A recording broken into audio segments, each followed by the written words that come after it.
Voilà, sans transition, je reçois Marie-Josée Pérec. Oui, bonjour. Alors, Marie-Jo... On voit bien le Oui, on oui, le oui, voit oui, bien. oui. Donc, Marie-Jo, après 2 ans sans courir, vous avez décidé de vous installer en Allemagne, à Rostock. Pourquoi? Et c'est clair, c'est mon retour. Je veux faire les Jeux de Sydney, c'est clair, ça c'est clair. Oui, c'est un défi personnel. Oui, c'est clair. J'ai un truc à me prouver à moi-même, c'est clair. Et à la France. Et à la France, c'est clair. Et à vos sponsors aussi. Bien sûr, mais c'est pas là le plus important. C'est clair que j'ai pas envie de décevoir ceux qui m'ont fait confiance.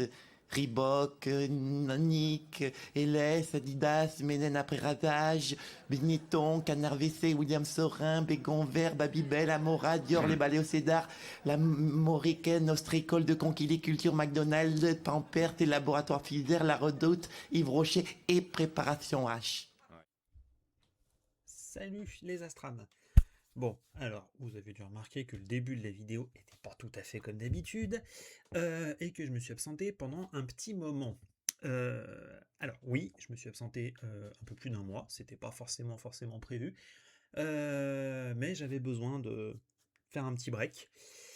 Alors, on va repartir avec une vidéo. On m'a reproché sur la dernière de tricher un petit peu. Alors, on va partir sur du truc 100% à moi.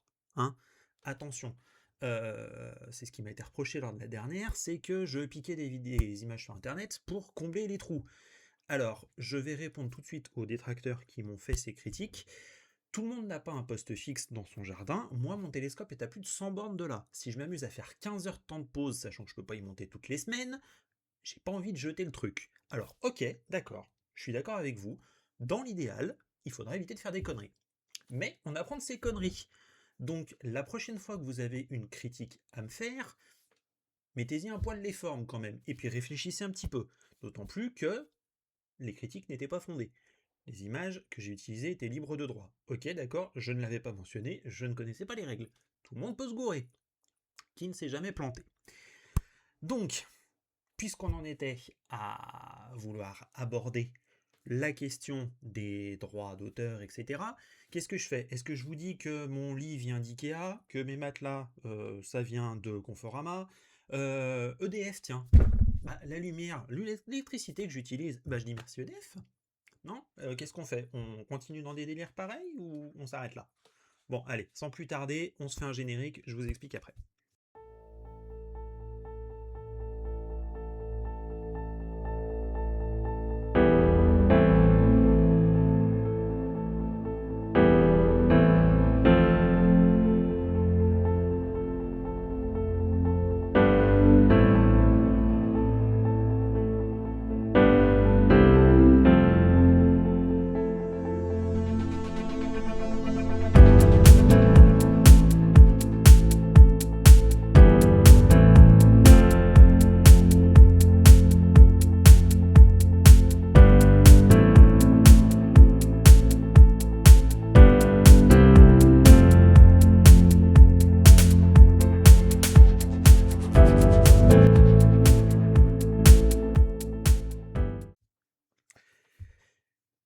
Bon, générique passé, ça y est, c'est bon, le coup de gueule est fini. Alors, on se retrouve sur... cette fois-ci, on va partir sur une vidéo sur Cyril, d'un petit quelque chose qui est apparu, pas sur la dernière mise à jour, donc pas sur la 1.4.1, mais sur la 1.4.0, je crois que c'est sur celle-ci que ça a démarré, c'est la fonction de live stacking. Qui n'a jamais rêvé, quand on n'a pas un télescope intelligent, donc un Seastar de chez ZWO, même citer les marques, hein, sait-on jamais, ou son cousin le Célestron Origine, qui n'a jamais, ou l'Unistellar aussi, oui, si, Unistellar en fait un, le Stelvision, qui n'a jamais rêvé, quand on fait une session, on va dire, partagée avec des néophytes, de pouvoir tout de suite montrer ce qu'on est en train de faire. Parce que c'est vrai que nous, on a l'habitude. On sait que on se fait des temps de pause assez longs, du travail un peu acharné, qu'on voit pas grand-chose sur la photo de base, mais on sait derrière ce qu'on va pouvoir obtenir. Le commun des mortels, le tout à chacun, n'a pas conscience de tout ça. c'est pas forcément palpable pour eux. Donc c'est vrai que cette fonction de live stacking est plutôt intéressante. Alors moi je l'utilise aussi pour pour un autre petit truc, vous allez comprendre. Alors donc là j'ai profité d'un des rares moments où le ciel était dégagé sur ces derniers temps et où j'étais sur le site où je peux shooter. J'en ai profité pour me faire pas tout à fait 3 heures de pause sur la galaxie du cigare M82. Donc par pause de 1 minute, parce qu'il y avait quand même pas mal de vent et vous allez comprendre pourquoi. Alors, donc, on va sur notre petit Cyril. Donc moi j'ai mis la dernière version à jour, donc c'est la 1.4.1. Alors, c'est pas très compliqué, vous allez comprendre. Donc vous avez, par rapport aux anciennes versions, vous avez un petit bouton ici, démarrer la session de live stacking. Voilà. Par contre, ça nécessite, donc je l'arrête, ça nécessite que vous définissiez un répertoire de travail où vous allez pouvoir justement, où en gros vos images vont s'enregistrer, de façon à ce qu'ils puissent aller récupérer les images, faire ses calculs et tout, etc., etc. Donc, allez, moi je vais définir mon répertoire de travail. Alors, il fait jour, ça je pense que vous avez remarqué, donc je vais devoir simuler, entre guillemets, le live stacking que je vais vous faire, enfin vous montrer. Alors, hop, voilà, tac, je vais me mettre là-dedans. Alors, voilà, une fois que vous avez paramétré votre dossier de travail, il suffit tout simplement de, boum, lui balancer lecture. Hop. Alors, voilà. Là, en fait, il est en train tranquillement d'attendre que des fichiers arrivent. Alors, on se met en situation, vous êtes en pleine nuit avec les copains, vous balancez, hop, votre télescope se pointe en direction d'M82 et il commence à shooter. Qu'est-ce que on a comme informations qui peuvent être intéressantes? Alors déjà, je me décale de façon à ce qu'on puisse avoir vraiment l'image qui va être là. Qu'est-ce qu'on peut faire? Alors, on peut, par exemple, ici, lui mettre des masters. Bon, ça, je ne l'ai pas encore fait parce qu'effectivement, j'ai pas encore eu l'occasion ni l'opportunité d'utiliser cette fonction de live stacking en condition avec des copains, mais ça peut effectivement venir. Donc bon, on verra ça plus tard. Là, ces deux onglets ici, c'est assez intéressant, vous allez comprendre pourquoi. Là, vous allez avoir le nombre d'images empilées et le nombre de secondes que vous avez cumulées en tout. Et là, vous avez une estimation du bruit. Alors, sans plus tarder, on va passer... Où sont mes fichiers? Là. Hop, voilà. Alors, tac, on va lui faire la première. Voilà, j'ai copié la première image, et donc on va se repasser dans Cyril. Voilà, il a la première. Hop. Bon, le temps se fait, on va dire qu'il y en a une deuxième qui va arriver, etc., etc. Alors, hop, petite deuxième.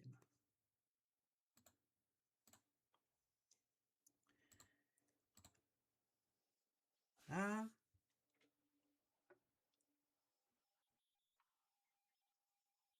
Tac, il est aligné à la deuxième. En fait, il fait le pré-traitement. Et là, en fait, déjà, on a quelque chose d'assez intéressant.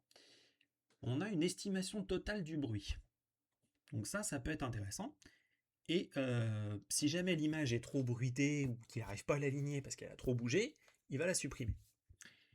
Et aussi, alors, je vais essayer de vous montrer tout ça. On va mettre donc la troisième. Moi, je l'utilise essentiellement en fait pour une autre fonction que je trouve assez intéressante. Alors.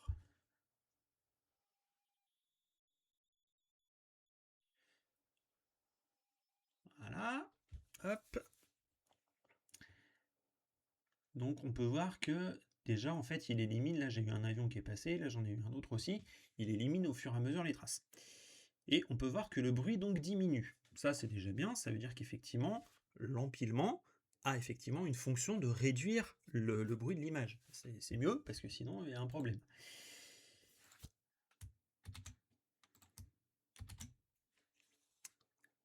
Voilà donc notre image d'après.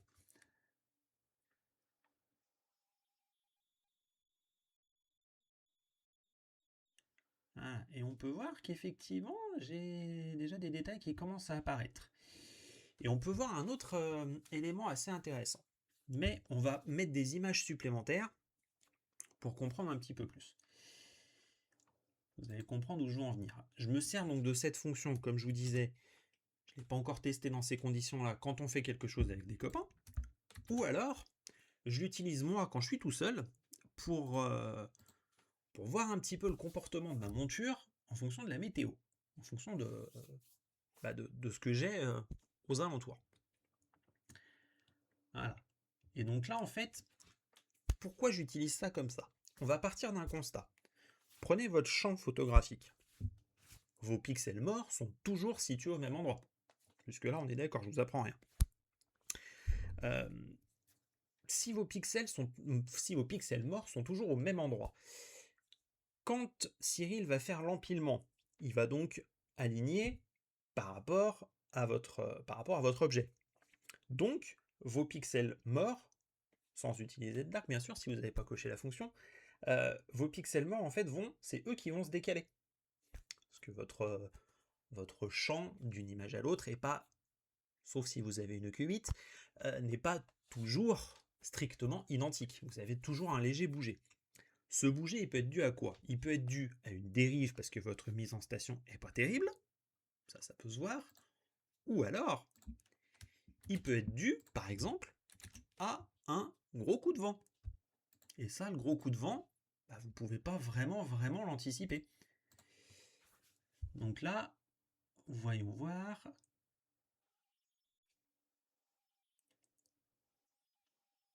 Voilà.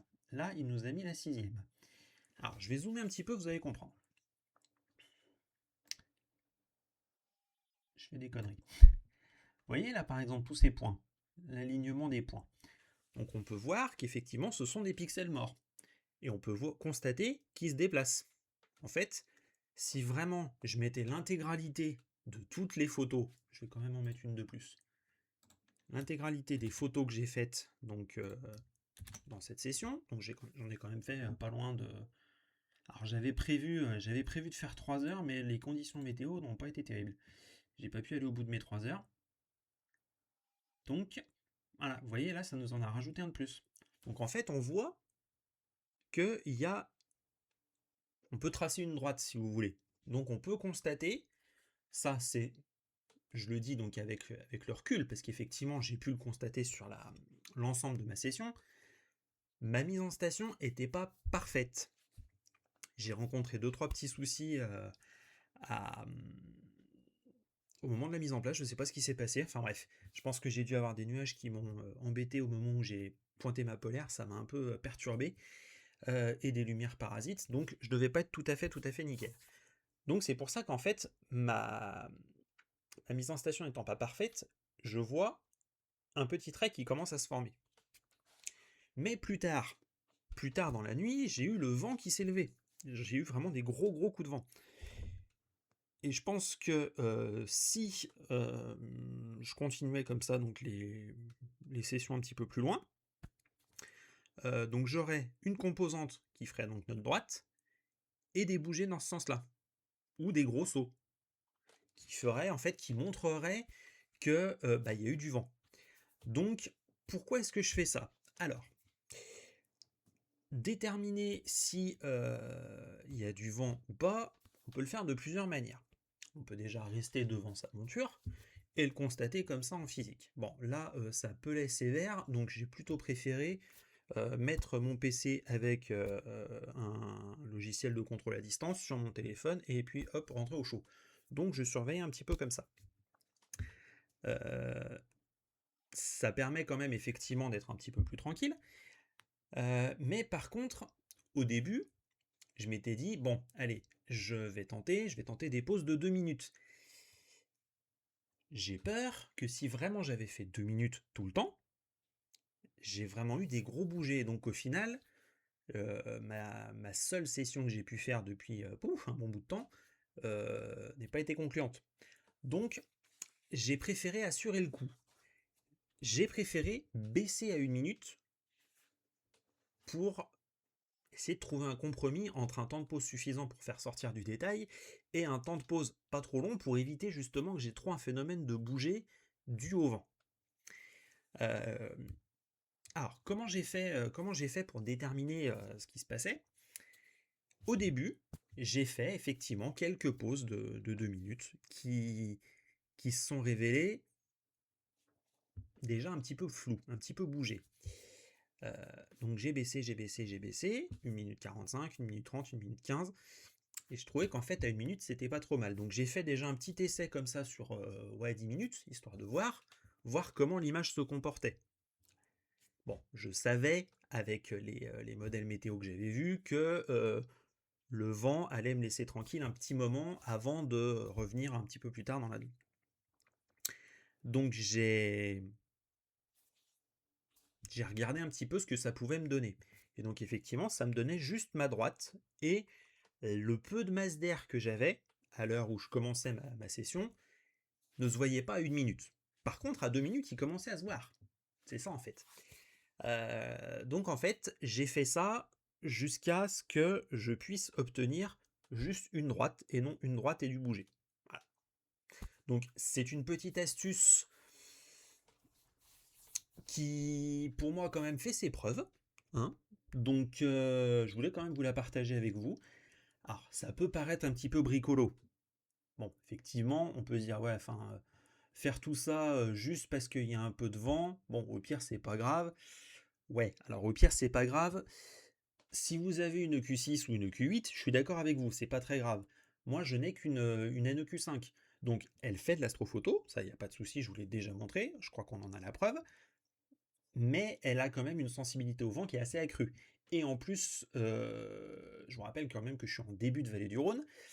Le vent, je suis au tout début du couloir d'accélération du vent. Donc quand ça se met à souffler, généralement ça fait pas semblant. Et les rafales sont quand même assez puissantes.